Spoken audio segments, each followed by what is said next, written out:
ముందుకు తీసుకొని పోతారో ఆ వ్యక్తి మాకు భరోసా నింపాడని చెప్పి ఈరోజు ప్రజలు సంతోషంగా ఉన్నారు. ముఖ్యంగా ఆనాడు జగన్మోహన్ రెడ్డి ఢిల్లీకి పోతే అప్పుడున్న ప్రభుత్వం యొక్క పెద్దల యొక్క ఆశీర్వాదం కోసం వాళ్ళ కాళ్ళు ఒత్తి కాళ్ళు మొక్కి ఆయన ఉన్న కేసుల్లో రిలాక్సేషన్ కేసు తప్పక ఏ విధమైన అభివృద్ధి కార్యక్రమాలు శ్రీకారం చుట్టేదానికి కేంద్రం నుంచి ఒక్క రూపాయి తెచ్చిన పాపాన పోలేదు. అదే ఈరోజు మా ముఖ్యమంత్రి వర్యులు ఢిల్లీ వెళ్తున్నారంటే పోలవరానికి నిధులు వస్తున్నాయి, అమరావతికి నిధులు వస్తున్నాయి.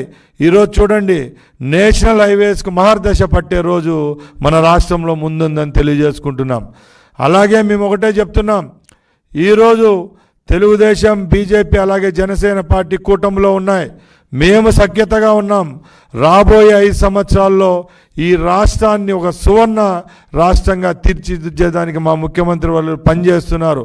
మీరు ఒక ప్రతిపక్షంగా న్యాయపరంగా అసెంబ్లీకి రండి.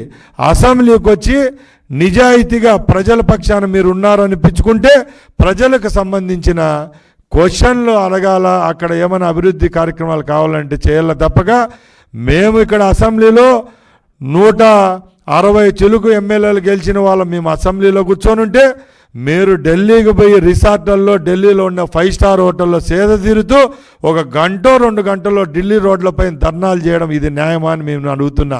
ఎందుకంటే ప్రజలన్నీ చూస్తూ ఉన్నారు. ఒకటే నిన్న జరిగిన అసెంబ్లీలో కొత్తగా ఎన్నికైన శాసనసభ్యులు, మంత్రులు మేము అసెంబ్లీలో ఉన్నాం. ప్రతిపక్షం సీట్లు చూస్తే ఖాళీగా ఉన్నాయి.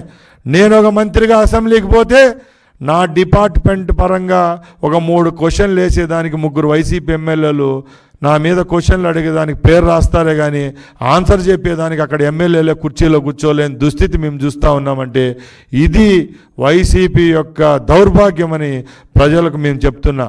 అలాగే మేము ఒకటే చెప్తున్నాం, ఎక్కడ ఏ విధమైన లోటుపాట్లు లేకుండా ఈ రాష్ట్రంలో ప్రజల పక్షాన్ని నిలబడేదానికి మేము సిద్ధంగా ఉన్నాం. నిన్న రాత్రి టీవీలో స్క్రోలింగ్స్ కూడా వచ్చాయి, చూసి చాలా సంతోషించాం. ఎందుకంటే జగన్మోహన్ రెడ్డి ప్రభుత్వంలో ఒక కుటుంబానికి ఇచ్చే ఇంటి స్థలం ఎంతండి? 1.5 సెంట్ అంటే ఎవరైనా చూస్తే నవ్వుతారు. ముందు చెప్పిన విధంగా రాష్ట్రంలో 1,70,000 ఎకరాలు దోచుకునేదానికి భూమి ఉంది, కానీ నిజమైన లబ్ధిదారులు పేద కుటుంబాలకి ఇండ్లు ఇచ్చేదానికి మీకు 2 సెంట్లు స్థలం లేదా అని అడుగుతున్నా. ఈరోజు మా ప్రభుత్వం తీసుకున్న చర్యలు చూసి ఎవరు చూసినా ఒకటే శబాస్ అంటున్నారు. పట్టణ ప్రాంతాల్లో 2 సెంట్లు, గ్రామీణ ప్రాంతాల్లో 3 సెంట్లు ఇచ్చేదానికి మా ప్రభుత్వం సిద్ధంగా ఉంది. రాబోయే 100 రోజుల్లోనే సుమారు 1,00,000 ఇండ్లు ఫౌండేషన్ వేసేదానికి ఈ రాష్ట్ర ప్రభుత్వం సిద్ధంగా ఉందంటే ప్రజలు ఒకసారి గమనించాలా. నీతివంతమైన రాజకీయం, ధర్మవంతమైన పాలన చేసే ఈ గుణము కేవలం చంద్రబాబు నాయుడు గారికి, తెలుగుదేశం పార్టీకే దక్కుతుందని తెలియజేసుకుంటూ తీసుకుంటున్నాను.